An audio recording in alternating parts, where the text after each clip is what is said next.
are Herrera. And I'm Carelle Herrera. I just want to say that. Welcome to Stories of Strength. Welcome to Stories of Strength, where we interview people who are strong. People who are admirable in their rise to success, achieving great things considering where they came from.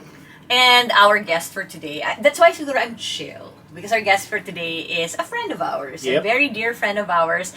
And she's so relatable. Relatable to so many people. Why? Because she has loved and experienced a broken heart, rebuilt herself from that, and has continued to find herself as she goes through adulting. With, of course, patterns of toxic relationships, toxic things in her life, which she continues to try to overcome up to now. A lot of people think that when we talk about strengths, there are no bad days. There are many days in between that are probably a struggle for you, just like our guest today.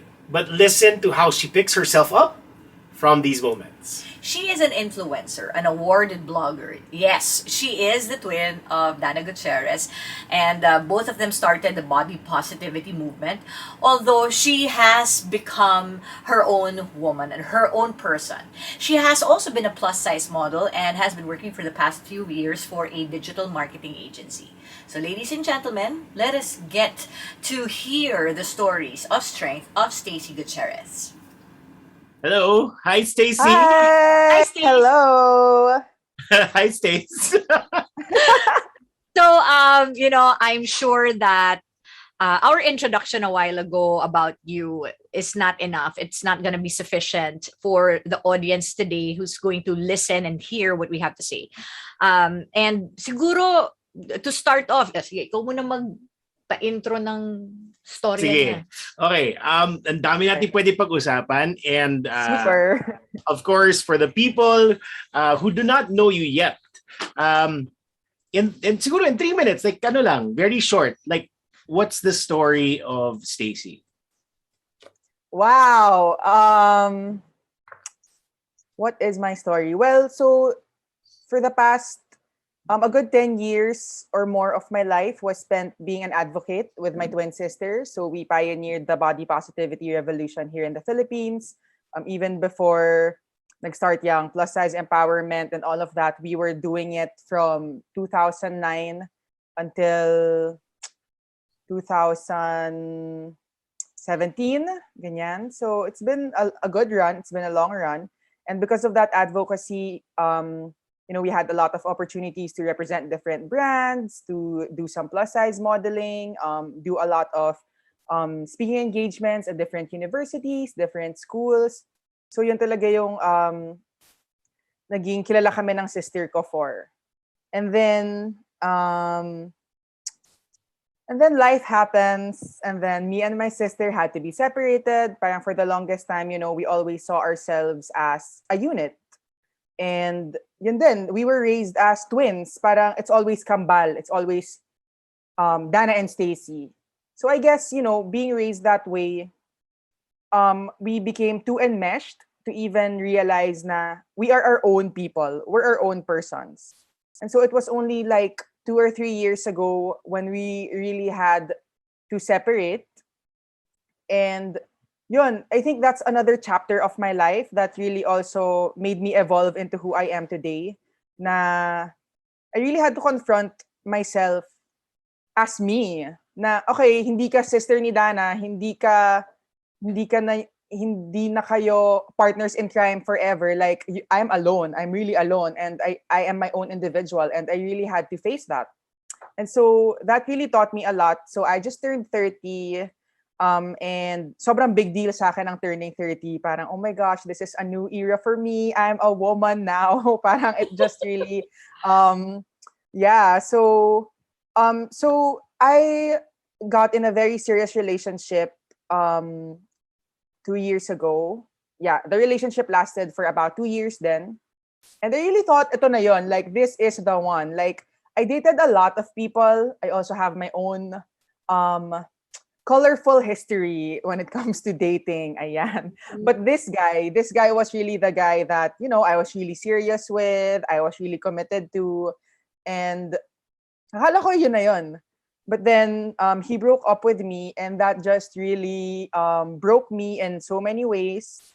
It also forced me to see my attachment style. Dun ako naging exposed sa different attachment styles. I also had to confront my own toxic patterns in relationships, So it's both good and bad. Yun naman, everything that happens to us naman, it's always yin and yang. Parang there's a sad part to it, but also when you grow from it and you see things for what they are, di ba? Parang it's also the beginning of more self-discovery, which leads to growing and healing and all of that. And so after that breakup, man, I was just crying for months. Parang, what? Di ako naubusan ng tears. Wow, amazing. I was just crying and crying and crying. Tulala for days. But, at some point, parang, okay, I have to snap out of this. I want to heal. Parang, you go through phases, you go through different stages. And then my resolve was, I felt kasi na the breakup was really something out of my control. Because it's so weird na, it's that elephant in the room that we didn't address. But when it was happening, parang it's still so shocking. Alam mo yun, parang you felt na it was coming, but when it's actually happening, like, shocked ka pa rin. Parang I can't believe this is happening.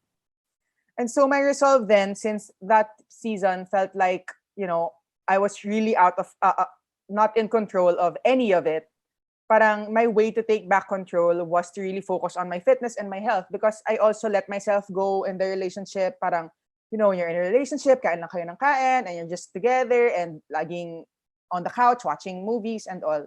So parang yun yung naging resolve ko na parang, you know what, I'm gonna do something about this. I'm gonna turn this pain into something else. I'm gonna use this to motivate me.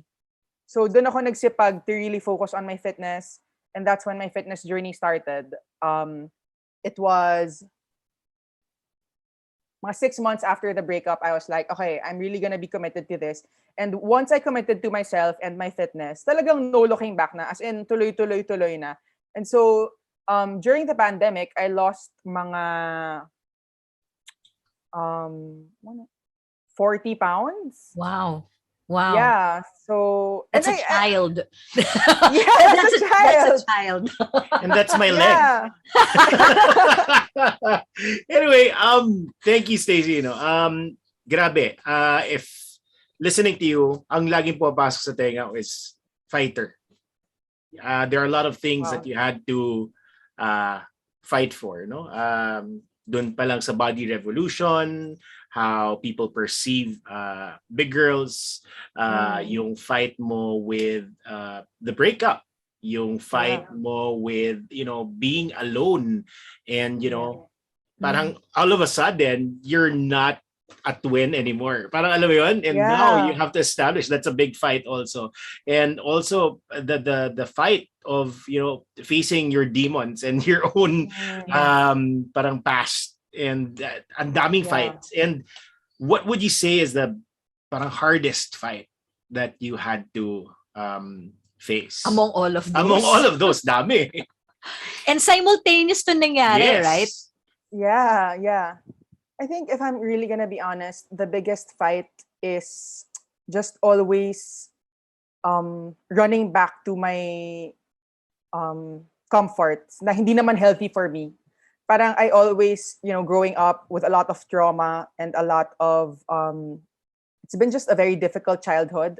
Not in terms of, my environment and all, but really just the emotional upbringing.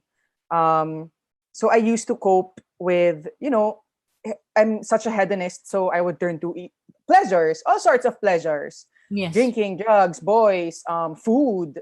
Mm-hmm. So I think until now, that's one of my biggest struggles, and that's something I'm really constantly fighting, myself with. It's just this constant struggle na parang you're gonna slip back and then you're gonna, okay, no, hindi na yan eh. Parang yun. I think that's that. I think a lot of people have this misconception that when a person is strong, it means that that person is perfect, or that this person has already overcome everything, the past, everything, the comforts that you're talking about. Parang they would have this notion na, dapat hindi niya perfect na Graduate ka na dyan. Oo, graduate ka diba? na, di ba? Yeah, yeah. But it is really the constant struggle of getting up and Right. making it right that makes you a fighter eh. Yung it's knowledge that you know about these things and what you can do also about it, because there were so many things in your life that you couldn't control. You know, Right. maybe I could also give a couple of insights when you lost that relationship, and I'm sure a lot of people can relate dun sa losing someone they love. It's like Yeah. it's so it's grieving. That's Yeah. grief because you have someone in your life who's a constant every single Yeah. day, and then not anymore, diba? So you've Mhm. lost that certainty of having somebody in your life. You lost control of that relationship, and so you're grieving for that, and you're also grieving dun sa fact na yeah, you have to find who you are. So kumbaga kayo ni Dana, di ba? Yeah. With our first interview with Dana, it's really all about coming from being a twin and then now being separate from that. There's also parang may phantom leg syndrome din yan. Yeah. Yeah. Grief then. Yeah. May grief din yon. And then all of these things that we grieve about, the changes that we have to go through. But there's this powerful statement that you said here, I want to heal. I want to Mhm. heal. So I want to focus on that because I'm sure there are so many people there grieving for people that they've lost, grieving Mhm. for a loved one that they cannot be with because of the pandemic or have lost a relationship right now, which Right. is really sad. But Mhm. where does it come from? How does a person begin to even say, I want to heal? Or how does the healing start? I think before even you get to the desire to heal, you really have to see your wounds, like the deep, deep wounds that you have, and just seeing it for what they are. Because I think sometimes we also like to make light of it, na hindi naman yon. Or parang we always try to justify the traumas na nangyari sa atin, or we always want to make it seem lighter than what it is, right? It's a way to, I don't know, so we don't feel that bad about it, or parang para lang may consolation ka. But yun lang din, parang just really having my eyes wide open and just really seeing my childhood for what it is, my upbringing for what it is, the way my sister and I were raised. Parang as much as sure it's been fun being raised by a teenage mom, and the closeness and the different dynamic of that, meron din siyang downside for sure. Alam mo yon? So, yun lang, just really being so aware of everything, and just seeing it for what it is. Because if you don't acknowledge it, you wouldn't be able to heal it eh. Right. Pero masakit talaga, and you really also have to grieve that part na pag nakita mo na siya, before you even get to accept it, iyak ka talaga muna na parang at some point nga, it's like, bakit? Mm-mm. Sana ganito na lang. Alam mo yun, para meron ka pang denial. I remember I would be like, I wish ganito na lang yung background ko. I wish hindi ako na-expose sa ganito agad at an early age. I wish ganito, ganyan, ganyan. But at some point, you're just gonna have to accept it na, you know what, we are dealt with different cards talaga eh. We all are. Parang even the people I sometimes am envious of, na parang, buti pa siya, kompleto yung family niya or yung parents niya, ganito, ganyan, and life looks so easy. We really don't know. We really don't know the struggle of every individual. And we all go through something. We all have our own struggles, Yeah. Stace, sabi mo kasi parang you're able to mask it anyway. Alam mo yung parang kaya naman eh for me to live like my everyday life as if I'm okay. Yeah. So why the need to confront? When it's more painful. Kasi alam mo masakit. You know that it's going to hurt a lot. Yeah. And a lot of people go for that cop out. Diba? Let's just mask it. Let's just so numb why? everything. Why the decision to face it? Because you can't run away from you. Honestly, parang as much as I try to mask it, and I'm such an escapist too. At some point, hindi mo na maloloko yung sarili mo eh. Parang sige, at first you can try, you can be in denial, but deep down, it's gonna catch on. It really will. You can Sige. delay it 5 years, 10 years. Habulin ka niyan. I understand it, like theoretically, ganyan. But can we be more specific? Like, without giving talaga parang the person or the ganyan. But how did it Yeah. bite you? How did it come back? Sorry? How did it bite you and come back na parang, hindi mo dinil to, ha? Right. How? Okay. So I feel like the breakup, parang the working out, sure, it became an outlet. It became an escape na parang, I'm not thinking about anything. The pain I'm feeling is physical, not anymore emotional. Kaya parang, sige, I'm gonna, like, papagurin ko talaga sarili ko and do all these things.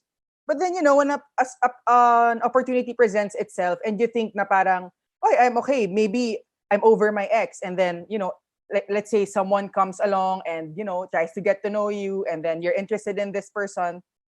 And then, the same insecurities come up na parang di mo rin talaga dinil with. And now, it's a new person. It's the same person in a different body. Parang yon. And you are dealing with it the same exact way you've dealt with all your past relationships. So parang andun ka na naman sa pattern na yon. So yun for me na parang, whoops, ito na naman. Parang this is all too familiar. The way I'm responding, the memories I'm remembering because of this scenario or this circumstance. Parang shucks, ito na naman. It's the same exact pattern.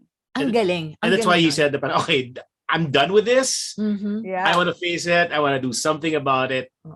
Right. And so, doon ako nagagalingan. Kasi there are people who are in those kinds of situations 40 years, 30 years, right? And it's a pattern, but they know that it's repetitive, but they don't do anything about it. I don't know if it's the woke generation.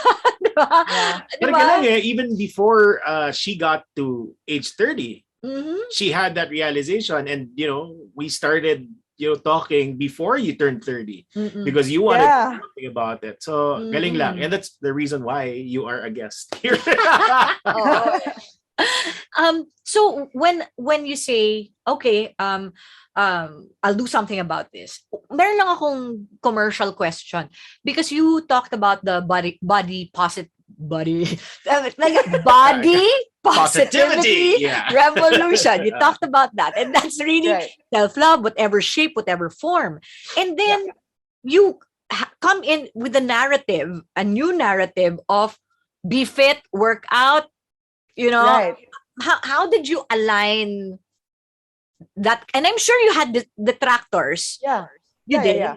Okay. Yeah. Na parang, ay, di ka na plump. O, akala ko ba body positive, advocate, ganyan. So, I didn't have the knowledge that I have now about health and fitness when we were starting the body positive movement. And coming from that time, I feel like hindi rin, paano ba? Parang I wasn't also very honest with myself as I was doing that. Parang sure, it's such a good message to tell people to accept themselves and to love themselves and all of that. But it shouldn't end there. Parang as you accept yourself and as you love yourself, you see the areas you need to improve on eh. And I can honestly say that during that time, I was more lenient and complacent. Na parang, ito na yun eh. I just accept this for what it is. Without really considering my history of diabetes in my family, the health problems in my family, not understanding that my body is not thriving on sugar and carbs like I do now, right? So now that I've learned so much about health and fitness and getting into keto, parang the message is still the same. I'm taking care of my body in this way. But I think I needed that time to accept myself first, and really just sink into the fact na, I'm fat and I don't care. Yeah. Like, it's okay. I accept this is part of me because I also came from eating disorders. I had a history of bulimia and anorexia. And so I needed to be in that space and be in that body to really just relax a bit. Yung parang stop obsessing over, oh my gosh, my weight is like this and I need to be as skinny as the models I see. Lagi kasi yun yung pinanggagalingan ko eh. It's coming from a place of comparison. It's always coming from a place of disgust with my body. And so the body positivity movement really helped me also to just accept, although I think I swung in the far end na parang, ito na yun, I'll accept myself without really considering my health and my wellness. Nice. Very good narrative. Kasi I think a lot of people would say, oh, strong woman siya kasi she accepts who she is, kahit gaano siya kalaki. O biglang, uy, hindi na siya ganon. So, hindi na niya tinatanggap yung sarili niya. So, who she was before was not good enough. And I love what you said. Na no, Yeah. it It's comes the same from there. message. It comes from there that I have chosen this because it doesn't end with myself. Yeah. Now, Yeah. right? Then what can you do to also take care of what you've been given, knowing that Right. you're also human? Yeah. Yes, you can thrive better, you can become healthier and more energetic. Therefore, manage nga. A lot of people would tell me, oh, na-manage yung depression ko just because I was healthy. Right. Exactly. Yeah, for sure. And I don't know if you'd noticed this, but maybe from your experience, when you started training yourself to be physically strong, doing all those workouts that I would see you do online, my gosh, diba? Did it somehow give you also a resource of emotional strength? Yeah, definitely. Na parang, wow, look at me being consistent. I've never been consistent in my life. Sa kahit anong bagay. I'd always quit right away. I'd always be like, bukas na lang, But this really taught me to have discipline, which I never thought I had. Like, it's insane. And yun, na parang, like, I remember having a conversation with you, Carelle, na you tell me na, you know what, if you can do that in the physical aspect of your life, apply that discipline, you can totally apply that in all the other areas that you need discipline on, like emotional intelligence and what have you. So it's crazy. Yeah. Because it's really it teaching is. me a lot. Yeah. If you actually, after this interview, meron kaming recap ni RR, but let me just, pinpoint this one na once the brain, yung pain receptors ng brain, di ba? Na pagka pinalakas mo yung connections ng agility and resilience ng brain physically, you're also training the emotional part because the brain does not recognize if it's physical or emotional pain. So, Right. yeah, so I think you're really on the right track here.